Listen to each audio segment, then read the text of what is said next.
بہرحال انسان دو چیزوں کا مرکب ہے زیادہ محترم، ایک مادہ یعنی اس کی باڈی ہے، ایک اس کی روح ہے وہ جو ہے وہ سافٹ ویئر ہے، ایک ہارڈ ویئر ہے اور ایک سافٹ ویئر ہے، یہ دونوں کمبائن ہوتے ہیں تو یہ انسان کی مشین چلنا شروع ہو جاتی ہے۔ ایک لمحے کے لیے روح باہر نکال دو انسان گر گیا۔ وہ جب انسان سوتا ہے تو موقتاً موت ہے وہ بیسیکلی، کیوں؟ کیونکہ روح منقطع ہوتی ہے کمپلیٹلی نہیں، تھوڑی سی، تھوڑا اس کا رہتا ہے۔ یہی وجہ کہ جب آپ اٹھاؤ تو فوراً انسان اٹھ جاتا ہے، روح کہیں اور ہوتی ہے واپس آتی ہے لیکن ڈسکنیکٹ نہیں ہوتی ہے۔ لیکن جب انسان مر جائے تو باڈی سے وہ ڈسکنیکٹ ہو جاتی ہے۔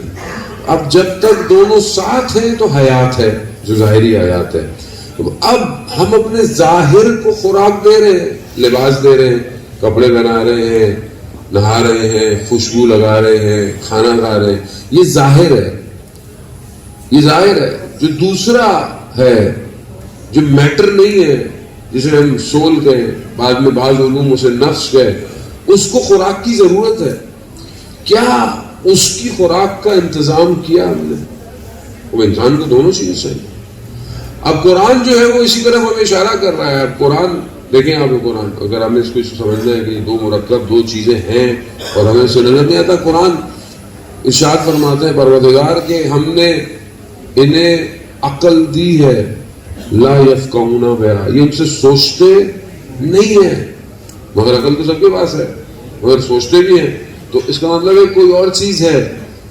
پروردگار کہتا ہے کہ ہم نے اسے آنکھیں دی ہیں، لا یبصرون، یہ آنکھوں سے دیکھتا نہیں ہے۔ ہم نے اسے کان دیے، لا یسمعون بہا، یہ ان سے سنتا نہیں ہے۔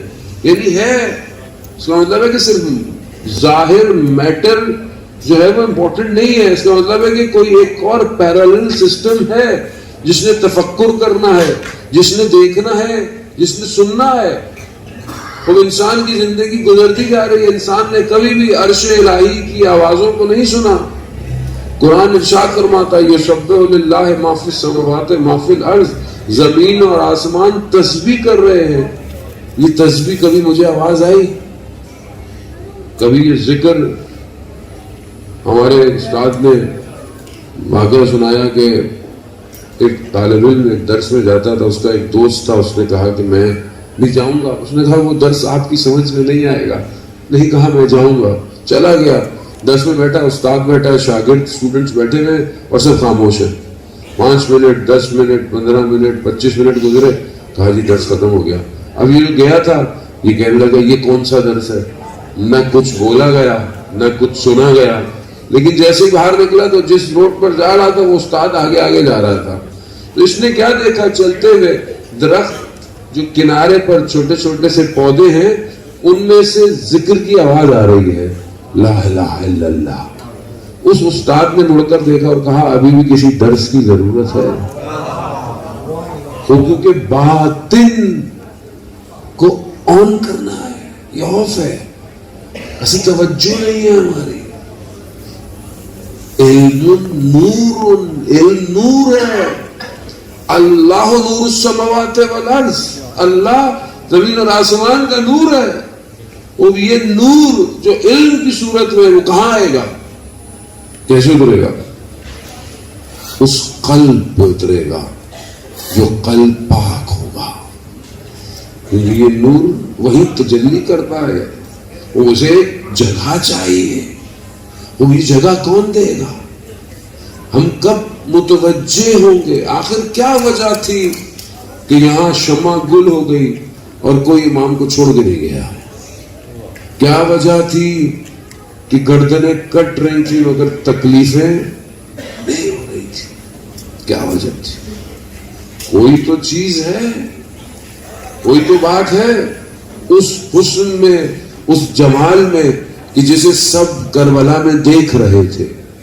کون سا جمال ہے کہ جب ابن زیاد لعین نے بیوی زینب سلام اللہ علیہ سے پوچھا کہ ہمارے ساتھ یہ وہ، ہم نے وہ کیا، یہ کیا، دنیا نے، حالات نے، مقدرات اور قضاء و قدر نے تمہارے ساتھ تھی، کہ آپ نے کربلا میں کیا دیکھا؟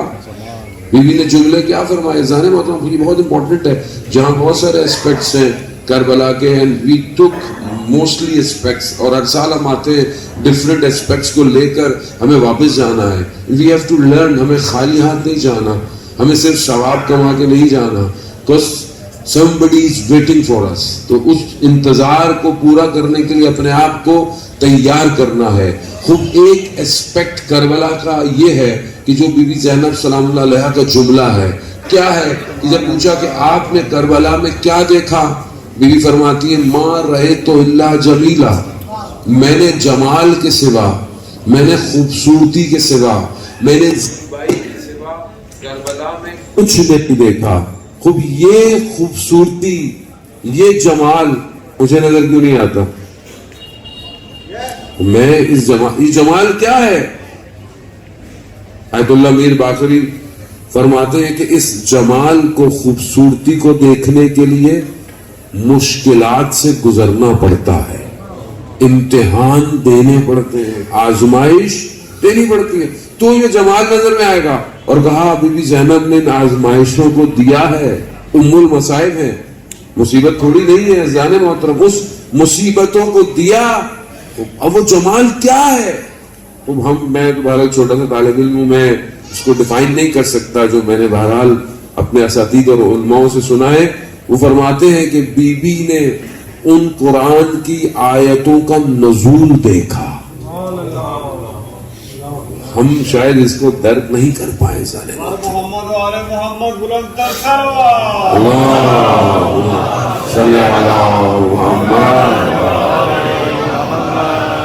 وہ آیات, وہ نشانیاں پروردگار کی کہ جب سر سجدے میں ہے اور کن خنجر سے جدا ہو رہا ہے, یا ایتھا النفس المطمئنہ ارجعی الی ربک. اب یہ زیبائی, یہ خوبصورتی دیکھی جا رہی ہے, وہ یہ کربلا ہے. کیا میں نے دیکھا کبھی کربلا کو اس نظر سے؟ مجھے کبھی کچھ جلوہ دکھائی دیا؟ جانے ہوتا ہوں, خوب اس جلوے کو دیکھے. یہ وہ جلوہ تو دیکھا تھا لوگوں نے کہ چھوڑ کے نہیں جا رہے تھے. وہاں جاؤ, جنت چاہیے نا, خوب لے لو جنت, جاؤ, مقام دکھا دیے, مجھے کوئی مسئلہ نہیں. مولانا کا مجھے کوئی مسئلہ نہیں ہے, میں کوئی ناراض نہیں, کچھ نہیں ہے, ان کو مجھ سے مسئلہ ہے, تم لوگوں سے مسئلہ نہیں ہے, تم لوگ جاؤ. اور مطلب آپ بولے میں نمازیں پڑھتا ہوں, میں یہ پڑھتا ہوں, کیوں پڑھتا ہوں؟ میری بیٹی اس سے پوچھتی کہ بابا یہ ہر وقت آپ جنت کا پیکج لگایا ہوا ہے, یہ کر لو, جنت ملے گی. جنت کہاں ہے؟ کس نے دیکھی جنت؟ بچوں کے آگے آدمی ویسے پھنس جاتا ہے, کیا جواب دے.